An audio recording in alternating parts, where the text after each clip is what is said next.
পঞ্চম শ্রেণীর গণিত বইয়ের আজকের ভিডিওতে আমরা 48 পৃষ্ঠার 9 নম্বর থেকে শুরু করব। তো 48 পৃষ্ঠা এখানে অনেকগুলো লিখিত ম্যাথ আছে 9 থেকে 15 পর্যন্ত। তো আজকে আমরা 9 নম্বর থেকে শুরু করব। তো দেখো এই ম্যাথগুলা, এই লসাগু এবং গসাগুর এই ম্যাথগুলা করার জন্য কিছু নিয়ম জানা থাকতে হবে বা কিছু শব্দ তোমাকে মনে রাখতে হবে। তো সরাসরি সেগুলো আমি খাতায় লিখে তোমাদেরকে বোঝাচ্ছি। তো দেখো, অঙ্কের ভিতরে যখন তোমার এই ছোট, সবচেয়ে ছোট, ক্ষুদ্রতম, সর্বনিম্ন, ন্যূনতম, পুনরায়, সবচেয়ে কম এই শব্দগুলো থাকবে, তখন তোমাকে লসাগু বের করতে হবে। তো আবার শব্দগুলো দেখো, একটু ছোট, সবচেয়ে ছোট, ক্ষুদ্রতম, সর্বনিম্ন, ন্যূনতম, পুনরায়, সবচেয়ে কম এগুলো থাকলে লসাগু। আর যখন বড়, সবচেয়ে বড়, বৃহত্তম, সর্বোচ্চ, সর্বাধিক, বেশি, সবচেয়ে বেশি শব্দ থাকবে, তখন করতে হবে কি, গসাগু করতে হবে। তো এই শব্দগুলো দেখেই আমরা বুঝবো যে কোন অঙ্কটা আমরা লসাগু করব এবং কোনটা গসাগু করব। তো সংক্ষিপ্তভাবে মনে রাখার নিয়ম হচ্ছে যে ছোট বা কম রিলেটেড যে শব্দ সেগুলো যদি থাকে লসাগু, আর বড় রিলেটেড যে শব্দগুলা বা বেশি রিলেটেড যে শব্দগুলা সেই শব্দগুলো থাকলে গসাগু করতে হবে। তো প্রথম যে অঙ্কটা 9 নম্বর ম্যাথ, এটাই দেখো দেয়া আছে যে সবচেয়ে ছোট কোন সংখ্যা 9 ও 12 দ্বারা বিভাজ্য। তো সবচেয়ে ছোট তার মানে কি, এই দেখো এই যে এটার সাথে মিলে যাচ্ছে, সবচেয়ে ছোট তার মানে কি লসাগু বের করতে হবে। তাহলে দেখো আমরা 9 নম্বর ম্যাথটা সমাধান করব। তো 9 নম্বর ম্যাথ, এখানে তুমি চাইলে লিখে নিতে পারো যে 9 ও 12 এর লসাগু হবে নির্ণয় সবচেয়ে ছোট সংখ্যা, এটা লিখে নিতে পারো। আর এটা না লিখলে অসুবিধা নাই, যেহেতু সবচেয়ে ছোট শব্দটা আছেই এখানে, তো সরাসরি তুমি 9 আর 12 লসাগু বের করলেই হয়ে যাবে। তার মানে আমরা না লিখেও যদি এইভাবে করি 9 কমা কত 12, তো এই দুইটা সংখ্যার লসাগু বের করব। কেন লসাগু করব? কারণ এখানে সবচেয়ে ছোট বলছে। তো আমরা লসাগু কয়েকটাভাবে বের করতে পারি। তো সবচেয়ে সহজ বা দ্রুত করার পদ্ধতিতে ইউক্লিডীয় পদ্ধতি। তো লসাগু করার সময় যে সংখ্যাগুলো থাকবে, কমপক্ষে দুইটা সংখ্যাকে ভাগ করা যায় এরকম মৌলিক সংখ্যা বাম পাশে লিখতে হবে। তো এখানে সংখ্যায় আছে দুইটা, তো একটা যেহেতু বিজোড়, তাহলে এই 2 দিয়ে ভাগ করা যাবে না, তাহলে পরবর্তী মৌলিক সংখ্যা 3, সেই 3 দিয়ে এটাকে ভাগ করা যায়। 3 তিরিকে 9, 3 4 12। তো দেখো এই পরের যে সংখ্যাটা পেলাম 3 এবং 4, এই দুটাকে আবার ভাগ করা যায়, এরকম কোনো মৌলিক সংখ্যা নাই। তার মানে এখানে লিখতে পারি যে সুতরাং 9 ও 12 এত এর লসাগু হবে, বা এত এর লসাগু সমান সমান কত হবে, এই বাম পাশের 3 আর নিচের যে নিচের যে সংখ্যাগুলো আছে এগুলোর গুণফল। তার মানে 3 গুণ 3 গুণ 4। তো এটা করলে আমরা কত পাচ্ছি, 3 তিরিকে 9, 3 তিরিকে 9, তারপরে হচ্ছে 4 নং কত 36। তার মানে এখানে 9 ও 12 এর 9 ও 12 এর লসাগু হবে কত 36। তো এখন এইখানে যে সবচেয়ে ছোট সংখ্যাটা নির্ণয় করতে বলছে, তো সেই ছোট সংখ্যাটাই হচ্ছে কত 36। তার মানে আমরা লিখতে পারবো যে নির্ণয় ছোট সংখ্যাটি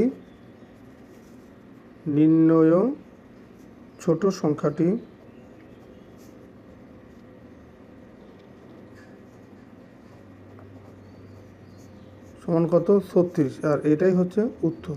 এই যে ব্র্যাকেটে এইভাবে উত্তর লিখে দিতে পারো। এরপরে দেখো 10 নম্বর ম্যাথটা একটু খেয়াল করো। 10 নম্বর ম্যাথে দেওয়া আছে কি যে পঞ্চম শ্রেণীর 18 জন ছেলে ও 27 জন মেয়ের মধ্যে সমানভাবে ভাগ করে দেওয়ার জন্য সর্বনিম্ন কতটি চকলেট লাগবে। তো এখন এই ম্যাথেও দেখো একটা শব্দ আছে সর্বনিম্ন। তো সর্বনিম্ন শব্দটা থেকেই আমরা বুঝতে পারবো যে এটার লসাগু বের করতে হবে। তার মানে আমরা 10 নম্বর এই ম্যাথে লিখতে পারি যে 18 আর কত 27, এটাকে এই ইউক্লিডীয় পদ্ধতিতে লসাগু বের করবো। তো একটা জোড় একটা বিজোড়, তাহলে যেহেতু বিজোড় আছে একটা, তার এই 2 দিয়ে ভাগ করা যাবে না, 3 দিয়ে এটাকে ভাগ করা যাবে। 18 আর 27 দুইটা কি, তো 3 6 18 আর 3 9 27। তো এখন দেখো এই দুইটা সংখ্যাকে আবার 3 দিয়ে ভাগ করা যাচ্ছে। 3 দুগুণী 6, 3 তিরিকে 9।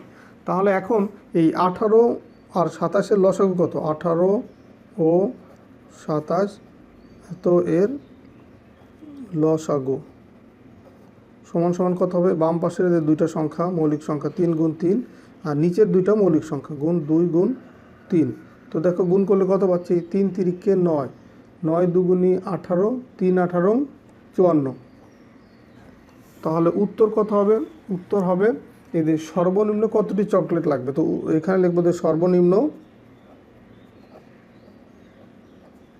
54টি চকলেট লাগবে, 54টি চকলেট লাগবে, এটাই হচ্ছে উত্তর। আর এই 54টি যে চকলেট লাগবে এটা লসাগু কেন করলাম, যেহেতু সর্বনিম্ন শব্দটা আছে এই কারণে আমরা লসাগু করলাম।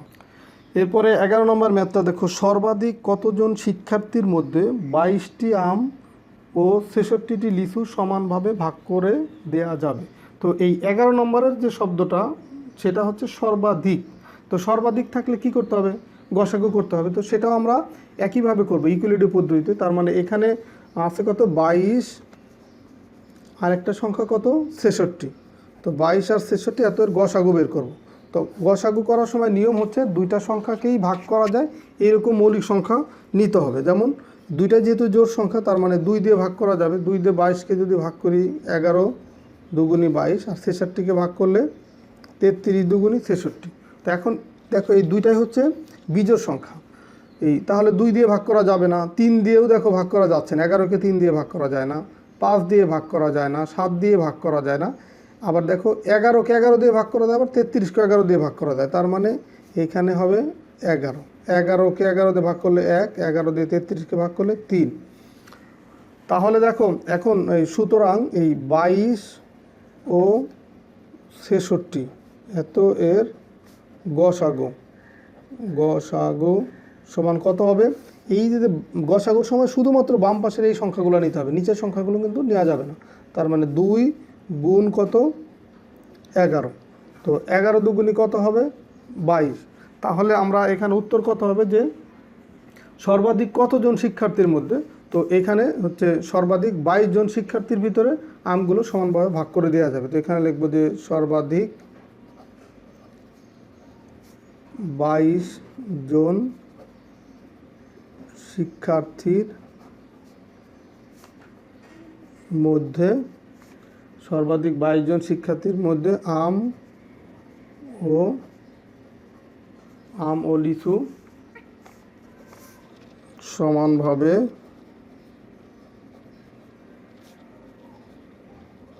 ভাগ করে দেওয়া যাবে।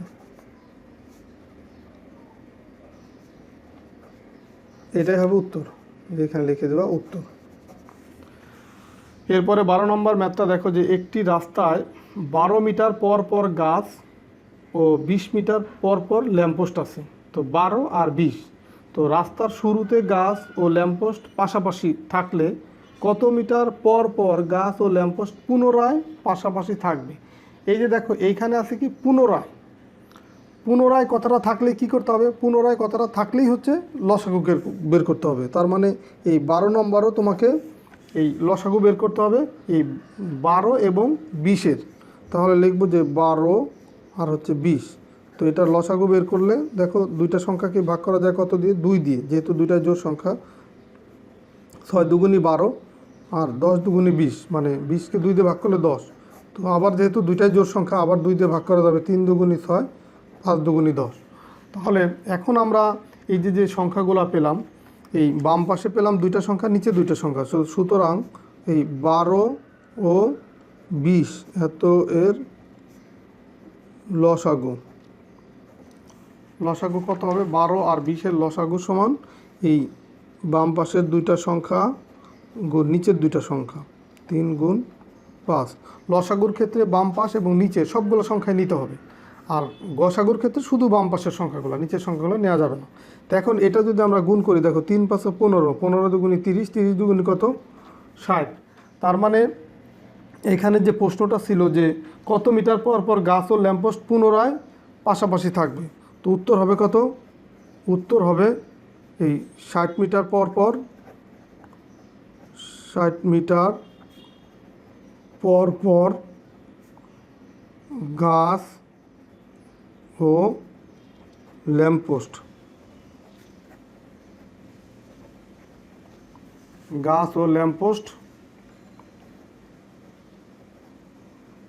পুনরায় পাশাপাশি থাকবে।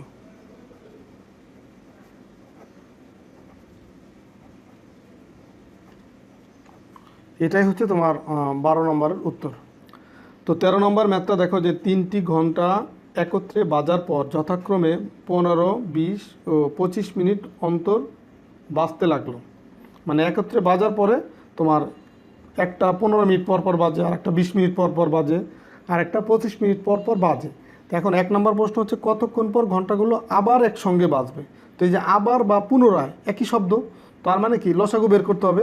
আবার বা পুনরায়, তার এই টাইপের শব্দ থাকলে কি হবে, লসাগু বের করতে হবে। কার, এই যে সংখ্যাগুলো থাকবে, যে 15, আরেকটা সংখ্যা ছিল কত 20, আরেকটা ছিল 25, তার মানে এটার লসাগু বের করব।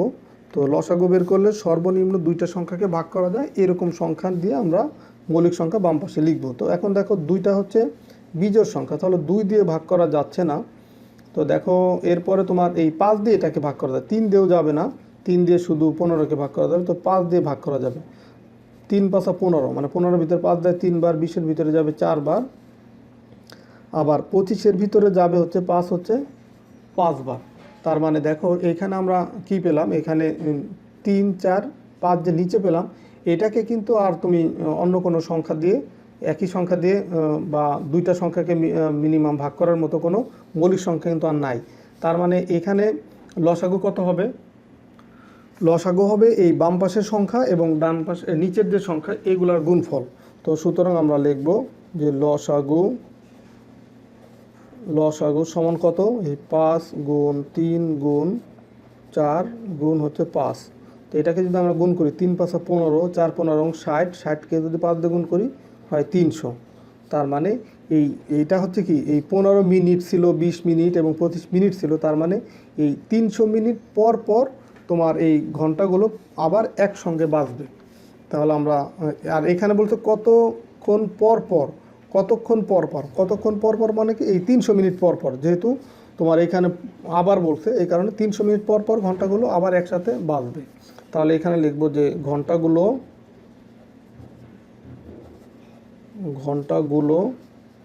300 মিনিট, বা 300কে যদি আমরা এই 60 দিয়ে ভাগ করি ঘন্টায় রূপান্তর করার জন্য, কারণ 60 মিনিট 1 ঘন্টা, তো 60 দিয়ে যদি ভাগ করি 300কে, তাহলেও পাবো কত, 5 এত ঘন্টা। তার মানে 300 মিনিট বা এই 5 ঘন্টা পর পর, 5 ঘন্টা পর পর,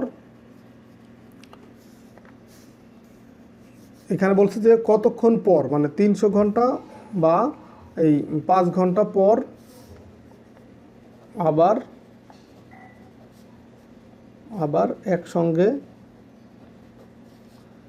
একসঙ্গে বাজবে।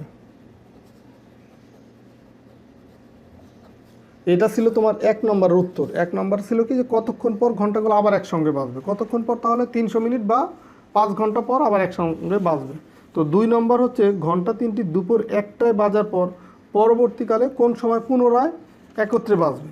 তো দেখো 2 নম্বরের উত্তর হবে যে 1 নম্বরের হেল্প নিতে হবে, যেহেতু 1 নম্বর থেকে আমরা পেলাম কি, যে 5 ঘন্টা পর পর ঘন্টাগুলো একত্রে বাজবে। তো এখন এখানে দুপুর 1টায় যেহেতু বাজছে, তার মানে একটার সাথে আরও 5 ঘন্টা পর তাহলে যে বাজবে, তাহলে সেটাই লিখবো যে ঘন্টাগুলো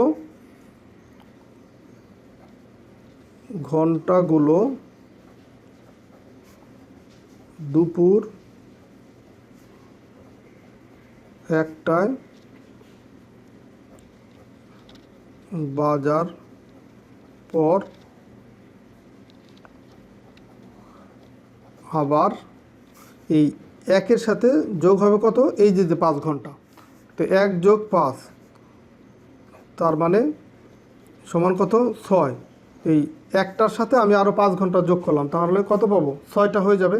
দেখো 1-এর সাথে যদি 5 যোগ করি, 1, 2, 3, 4, 5, 6, তার মানে ঘন্টাগুলো 1টায় বাজার পর আবার 6টায় একসঙ্গে